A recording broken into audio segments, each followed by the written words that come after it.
how many kids and girls you think he's done these things to? How many underage, Pat? I wouldn't put it past him, maybe 20. Maybe 20 or more. What? We're making up numbers at this point. I think when there's smoke, there's fire. They're going to find some stuff. I don't know the number. It could be 2. It could be 200. When a kid goes, like, for example, you watch, did you see the Justin Bieber interview with this one guy he did where he's crying? Yes. I don't know. Did you see that? He's talking about Haley and he's like, he's bawling, Pat, because he doesn't want that to happen to her. This is the one where he says he was living in shame. If you find this clip and he's interviewing this guy, and the guy, the way he's doing the interview makes him feel very comfortable. He's actually doing a great job. I think I have it. This is it. Where he's actually talking about Billie Eilish, I believe. Billie Eilish, and that's when he starts. Yeah, my bad. I want her to know that, you know, she can count on me. But at the end of the day, I don't want to. I'm never gonna force myself to be in a relationship with her. It has to be natural, right? So I just kind of, you know, let her do her thing. And if she ever needs me, I'm gonna be here for her. But yeah, just protecting those moments because people take for granted encounters and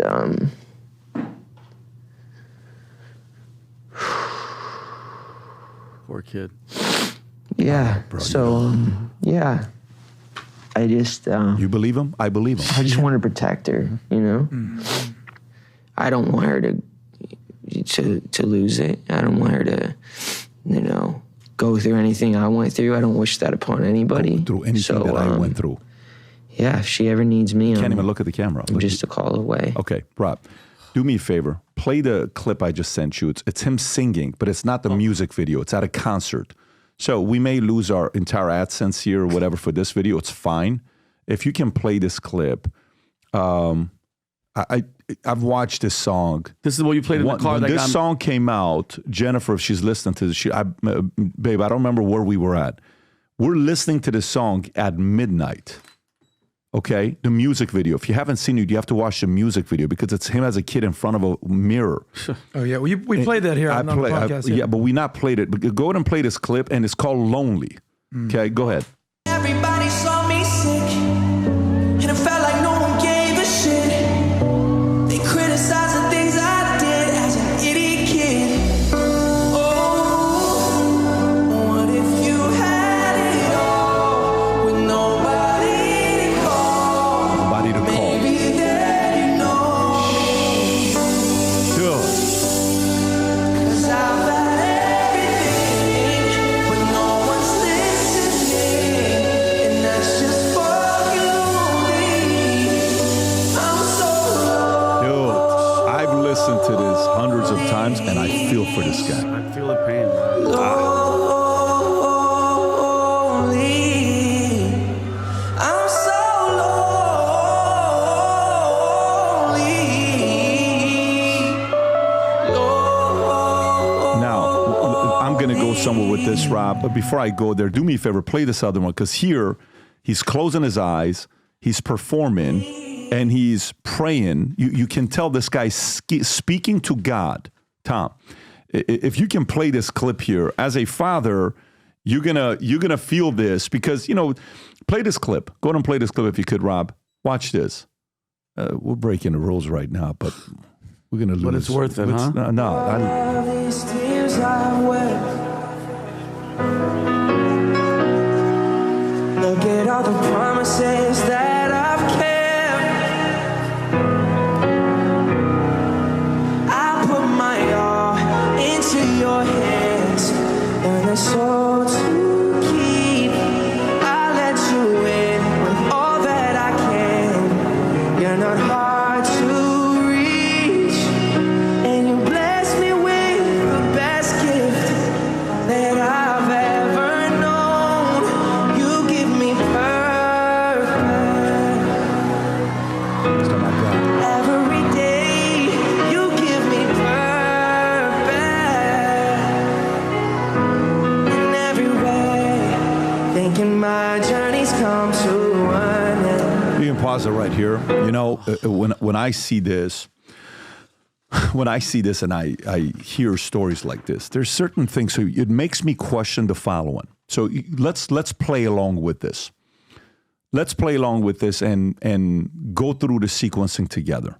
Let's say everything we believe that happened, that Diddy did to him, when he says, I have him in custody for the next 48 hours. And we're doing some things that we can't really be talking about to everybody, right? And he's 15 years old. Okay. And then the next time Diddy runs into him, he says, hey, how come you haven't called me lately? You don't call me back. And he says, well, I've just been busy, but my number changed. I don't have your new number. You can tell Bieber is scared. He's nervous. And then it goes to a couple months ago when Diddy pulls up to Bieber, Rob. I don't know if you have this clip where he's touching his chest to see if he's wired or not. Patting him, he's going like this to if he's wired or not. And you can tell Bieber's looking down. He's trying to tell him. But you know how he's looking at him? He's looking at him as a defeated man, because here's a grown man in his 30s doing something to a 15-year-old boy. So then the question I ask is, how many people would he talk about this with? Like, look at this here. Look at this. That's not it? Or a couple months ago. Yeah. Go ahead and do this. Look at it. Boom, boom. Head down, padding, making sure his chest doesn't have a wire. Yeah. Well, that's Florida, huh, Pat? Yeah, I think that's Florida. So, if this happens to someone's kid and you know about it, what do you do about it? Meaning, if I knew that this happened, if say Justin's your son, you find out this happened to your son, what do you do about it? And it's a factual thing. He tells you. What do you do about it? Me, dead serious, I'm going to kill P. Diddy. Me personally, I'm going to go, what? I'm going to jail for the rest of my life. Adam, I'm going to jail for the rest of my life because I'm going to find him and I'm going to kill him with my bare hands. Period. Because, you know, Rob, can you play the clip yesterday? I don't know about that, well, you're saying you don't know about that. Well, look, you know, Bieber, what role did his parents have in this? It's not like Justin Bieber was 5 or 8 or 10 or 12. You're 15 years old. You know what's up at 15. You're actually able to drive a car at that point. You know, you're 3 years away from being able to serve in the army. So I am not condoning anything whatsoever for anyone under 18. Actually, I think 30 states in this country, you can be 16 years old before that you actually have sex with someone who's over 18. So an adult. But the point is this, you know, it's like the Michael Jackson situation back in the day.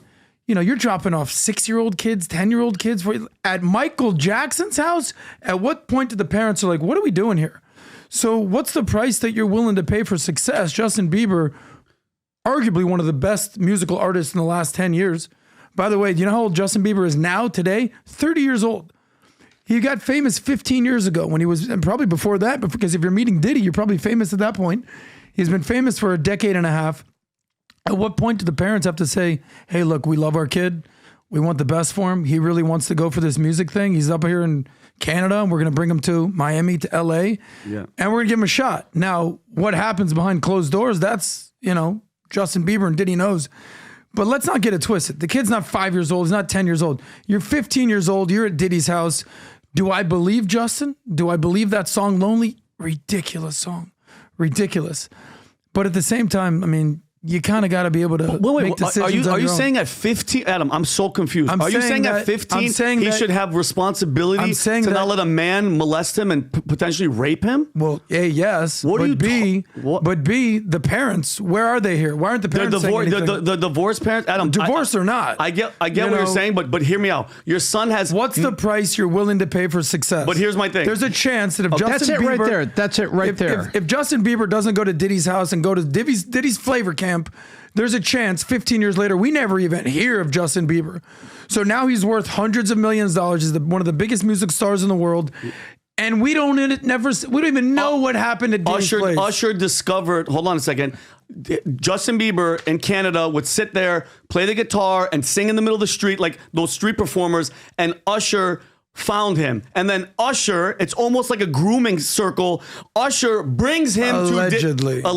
I said it's almost like a grooming session where he brings him back to the guy that allegedly groomed him. And I get where you're coming, where the parents are probably like, oh my God, he's getting invited with a friend to go to Diddy's to learn all this stuff. At the end of the day, you can't, as a 15, expect a 15-year-old to take responsibility for something. But there's like a massive difference. I'll say one last thing, and this is just society. There's a massive difference between a 15-year-old boy and a 15-year-old girl. If you're a 15-year-old boy and you're that kid that somehow has sex with your math teacher, what are all the kids in class say? Bro, that was awesome. It's amazing.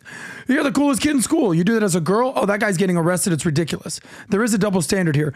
We've seen, whether it's Jenny McCarthy, whether it's the Kardashians literally molesting Justin Bieber, nobody even says anything. Nobody says anything. Imagine doing that to a young Selena Gomez at 15 or a young Miley Cyrus. You'd be in jail. So there's a double standard here for young boys, and maybe Diddy took advantage of it. I don't know. Tom, what are you thinking? Here's what I'm thinking. This isn't about Diddy. This isn't about music. This isn't about Justin Bieber. It is about them because of what's happened to him. And you can hear it in his music. You can hear it in his lyric. This is a violated guy who's got a lot of conflict and pain inside his heart. And it's coming out in the amazing art of music that he is so gifted to provide. And my heart literally listens to that. And I ache for what Justin Bieber is going through. But that's not what this is about. This isn't about music where this happens and it goes back to groupies and things happening. You want to see a funny take on it, if you could call it funny. The movie Almost Famous was Cameron Crowe talking about his life story, what happened to him.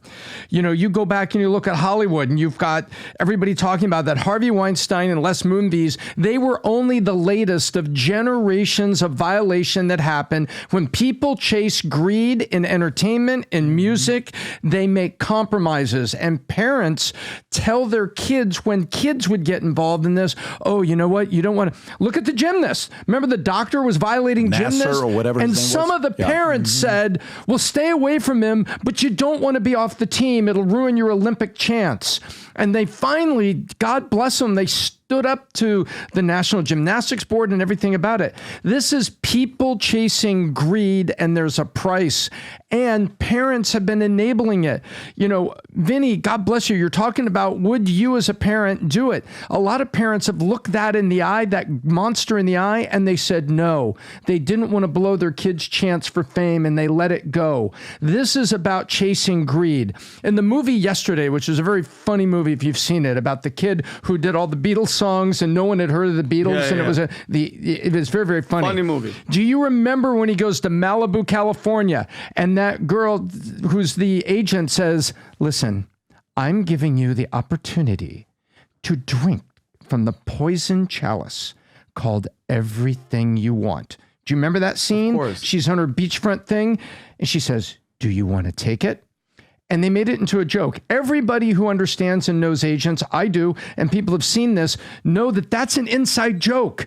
The inside joke is that's the way it goes down. Yeah. That's exactly the choice they make. Mm-hmm. They make that choice. And remember when he goes, and it's a funny moment, the movie makes it funny. He goes, makes it funny. Yeah, I'll take it. She goes, good, you all do. Yeah. And it goes on.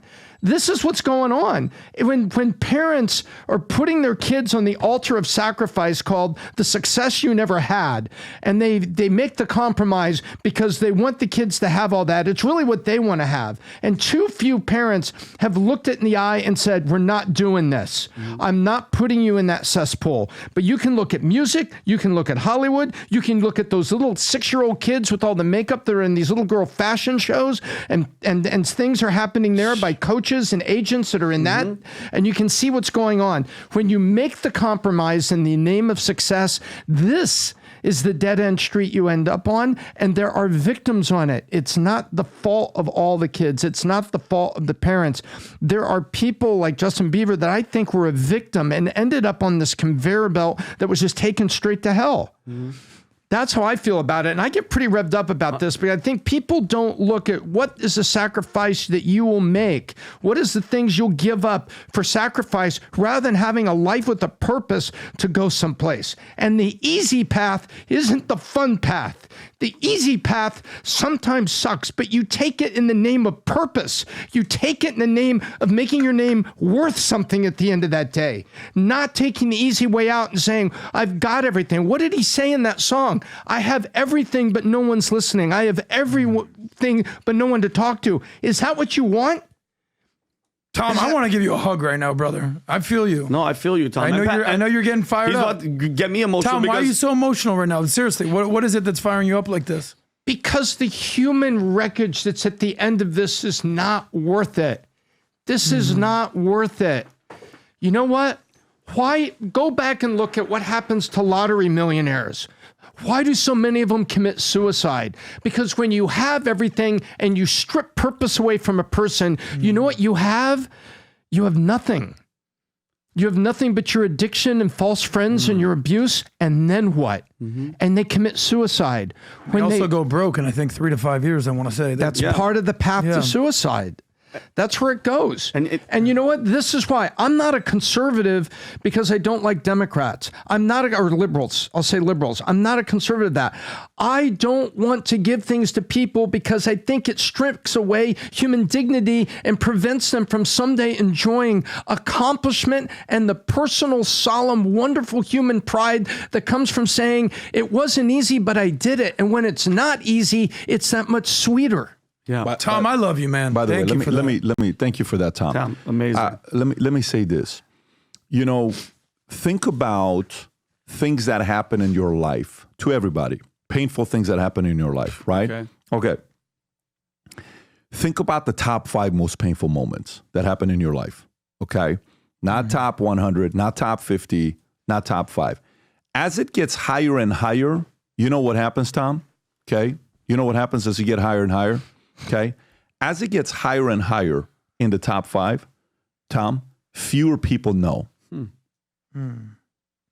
That's very true. They don't know the walk you're walking. They don't know the rough path. So it goes like this.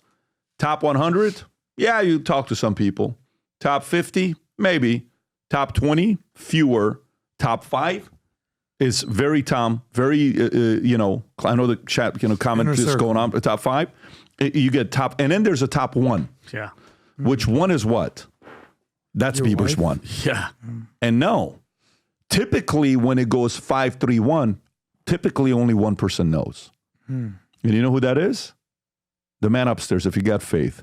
This is why living life without a relationship of a God or someone you pray to, long term, it is the most lonely life you'll ever live.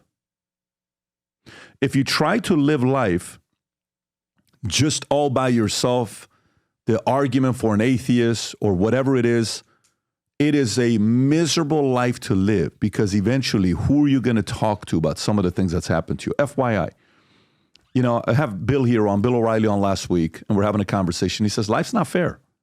Life's hard. You're going to experience everything, right? Life's not going to be fair. You're going to be taken advantage of. You're going to be betrayed. He's telling stories about George Washington, of how, George Washington's mom and George Washington, the kind of a relationship they had that no one knows about. It was nasty, right? That's the whole book that he wrote, that he talks about all the things that the confronting the presidents of U.S. Everybody that makes it to the highest level, they've all had some kind of a challenging thing they lived. The part that gives me hope with Bieber is the fact that he's doing his best to stay as close to God as possible. Many years ago, he was spending a lot of time with that one band that did a few great songs. Not a Hillsong. Hillsong. What was a Hillsong? Yeah, but there was also spending time with. I know. I know that. I don't want to go there. Out. Yeah, I'm not going to go there. But Hillsong was out of Australia. Hillsong United, I think. Yeah, they were insane. I think they have probably 3 of the greatest Christian songs. Oceans is Hillsong. Oceans, amazing. Right? Like I Surrender. What a beautiful name. This is them. And then he's hanging out with them, and there's a big falling out with them because they started turning into partying instead of all that stuff. And then no one invites these guys anymore like they did before. They were the ones that everybody would go to these guys' concert. So the fact that he has God in his life and he stays close to that, that's the part that gives me confidence. And Stephen Baldwin's daughter, that he's Mahaley, that they're together with, it seems like she is really good for him as he's going through this.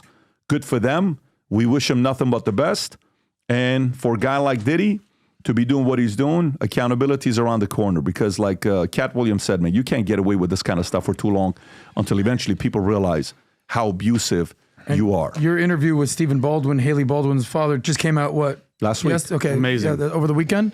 Anything that stood out to you from that regarding Justin Bieber and Diddy? Well, I kept asking. I asked him a couple questions about Bieber. He says, honestly, I don't want to go too much into it. Obviously, the sensitivities. Son-in-law, yeah. I said, how's the relationship? How often you guys meet? What was it when you guys first met? He kind of opened up a lot about it. Mm-hmm. But if I were to count how many times he said Hollywood is evil, yeah. I can't tell you how many times he said Hollywood is evil. I watched it, but the first 20, 30 minutes he said it. Hollywood is evil. Rob, how many times he kept saying that? And several different variations. The devil runs Hollywood. Yeah. Hollywood is evil. And but it's I'm a skeptic. Anytime I hear a theory, I'm like, okay. I'm starting to hear that more than ever now. We had our friend Jimmy that came and performed at the event. He's like, no, I saw it with my own eyes. I mean, I'm talking satanic stuff. Yeah. Young worshiping, sacrifice stuff. Look, what's the rapper girl these days? Not Cardi B, the other girl. The Spice. Not Nicki Minaj. Not Nicki. Megan Thee Stallion. No, not her. There's another Ice one. Spice, whatever, the one that just twerks. That's all The she one does. she's like, I'm the devil. Doja Cat. Thank you. She has a line that she basically says, like, I'd rather be famous. Like, whether I need to embrace the devil or not, F it, I'll be famous. Something of that capacity. She's coming out and saying it. Paint the town red. So, I don't care. I'll paint the town red.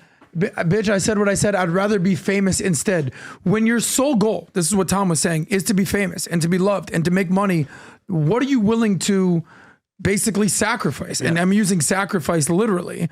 And often they say, in order for you to get what you want, there needs to be a sacrifice. This is why we want to confuse all of these people that are losing their minds and saying stuff like F America.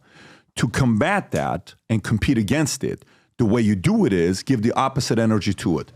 This is why we want 1 million people to wear the gear Future Looks Bright with the American flag next to it and the Valuetainment logo, okay? If you love America, okay, and if you believe Future Looks Bright, and you support this brand Valuetainment, which represents capitalism, entrepreneurs, free thinkers, family, core values, those things that you watch this content for, go represent this gear. On November 5th, we're going to do something. By the way, the hats, the shirts, the gears, the hats are being ordered left and right now, both the white and the red. This is brand spanking new merch drop that we just had right now. Don't be the person coming back to us in 2 weeks saying, hey, can we get these things or not? It's out there for you to order. Go place your order. Link will be below. When we have our party on November 5th, the way to come in, aside from buying the ticket, we want 1 million people to wear the Valuetainment Future Looks Bright gear. Go represent it, wear it at work, wear it at church, wear it at the gym, and see how many other people will come up to you and say, hey, man, me too. You too, me too, me too, you too? Yeah, me too, man. What do you do? Let's exchange information. That's exactly what's happening with Valuetainers. The right people are founding each other. We love you. We appreciate your support. So if you like this clip and you want to watch another one, click right here. And if you want to watch the entire podcast, click right here.